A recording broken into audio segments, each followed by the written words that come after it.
Hi everyone, welcome back to my channel. Press the like button if you like this video. Subscribe if you're not subscribed already. If you've been subscribed, thank you so much for your patronage. In today's video, I'm going to answer a request from a subscriber. His name is Lou. Hopefully I'm pronouncing his name correctly. Anyhow, Lou mentioned that he is apparently going to get a supervisory position in private security. Let's first congratulate Lou for this. And second, he wants some tips on how to become a good supervisor. So let me discuss that. A little bit about my background is I do have security supervision management experience, and I also have law enforcement supervision experience. A little bit more than 11, 12 years ago, I took a 2-week course. This was an 80-hour course on supervision. And what my point is this: we're going to cover what we need to cover in roughly between 5 to 10 minutes. There's 2-week courses out there, there's 3-week courses, there's 4-week courses out there that you can take. But we're just gonna nip a little bit right now in the butt, so to speak. So the first thing is knowledge. If you want to be a good supervisor, you have to have people confident in your abilities. So you should have technical knowledge of the basic field of private security. I offer a security and management leadership course. This is a 40-hour course. It's strictly online, and it gives you technical knowledge and also gives you some leadership knowledge in private security. Unfortunately, it's confined to California. If you're going to take the private patrol operator manager test, that program that I offer will also help you pass the test. But you have to have technical knowledge of private security. Your subordinates, the people that will be working under you, they need to have confidence in your skills and your abilities. And when they have a question, they want an answer. Sorry guys, there's a mini dust storm right now, and the desert just blew dirt in my eyes. So technical knowledge, okay? So if your subordinate has a question, they want the best answer possible. Guys, on this channel, I have a lot of knowledge, and I get a lot of people who really don't know what they're talking about. I'll discuss a vehicle code section or some type of specific knowledge set in California, and then there's always somebody out there who has questionable knowledge and skills, and they tell me I'm wrong, but yet they're unable to prove, or they're unable to show me a business professions code, a civil code, or some type of case law. Usually I give these people a like and the heart symbol, just to show them that I at least acknowledge their comment. But anyhow, in security, you get a lot of know-it-all. Same thing in law enforcement. When you say something, it needs to have some backing. You need to have a good understanding of the Business and Professions Code. That's a law that's specific in California. It regulates the private security industry. You need to know a little bit about civil code. You need to know a lot about use of force standards. I cover that in my security and leadership management course. You need to know about the labor code. You need to know about the break periods. When is somebody entitled to a break period? You need to know about the sexual harassment and discrimination laws, the case laws, okay? Especially in private security, you guys, it's dominated by men.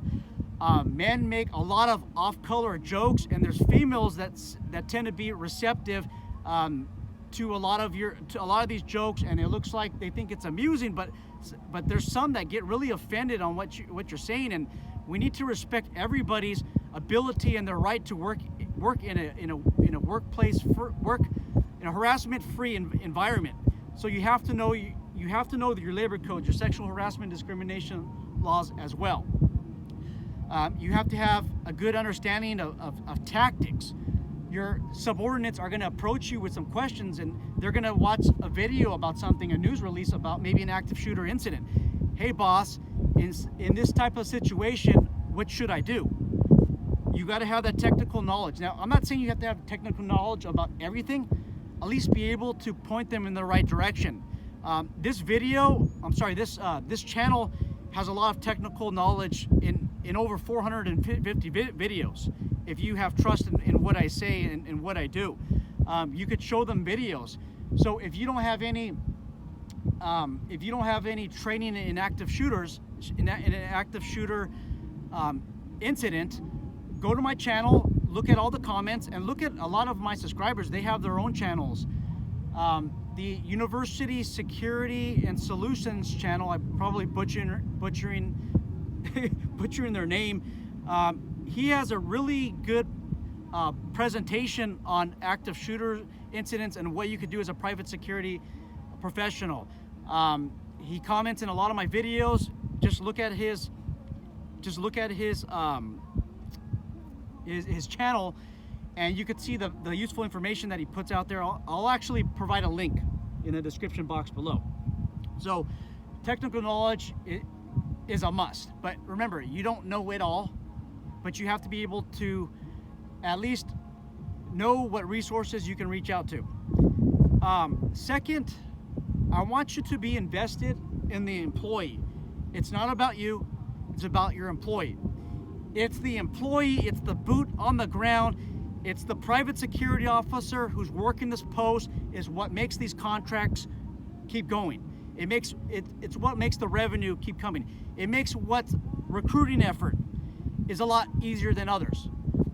If your employee does not like their job, they're gonna tell one person, that other person is gonna tell other persons, it might end up going back to the client. If your employee does not like what they're doing, well, put it this way, if your employee feels like they're not supported by you, they're gonna do a mediocre job. And unfortunately, mediocre is a standard that many private security companies have been accepting for many years. They're gonna perform mediocre, they might perform to standards. And having an employee perform to standards their whole career might be a good thing, and it might not be a good thing at all, because that motivation just isn't there. They just want to pass, they just want to keep getting the hours, they just want to meet the standards, they want to get standard evaluations, performance evaluations, and that's it. That's not what we want. So what I like to do is I like to approach my employees and just discuss a little bit about my background, and I'm also interested in knowing what their background is. I want to discuss what my background is because I want them to have confidence in my leadership abilities, but I want to know what their interests are, their hobbies. Now obviously there's a good time and place for that, but I want to know about them. But I especially want to be concerned about what tools or what do they need in order to do their job effectively. So if I have an employee, her name is Sarah. I'm going to introduce myself. Hey Sarah, I'm the new supervisor here. You tell me what you need in order for you to do your job as great as possible.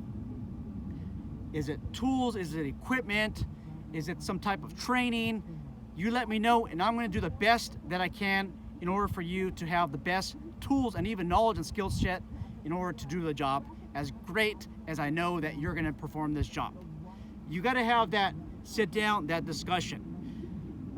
Being a new leader in law enforcement, I would call my officers, and I didn't do this in private security, but in law enforcement, I would have a sit down with each one of my officers, closed door, or we'll have coffee or something like that, and we'll just have a discussion about what my expectations are, but really what they need in order for their job to be effective. So concentrate on them, you guys.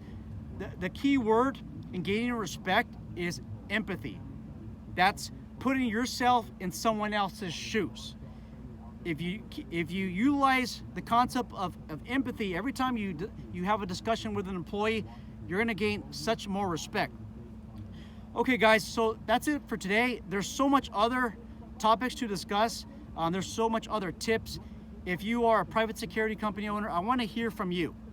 If you are a private security officer, you don't have any supervisor ability, or I'm sorry, you don't have a supervisory assignment, I want to hear from you.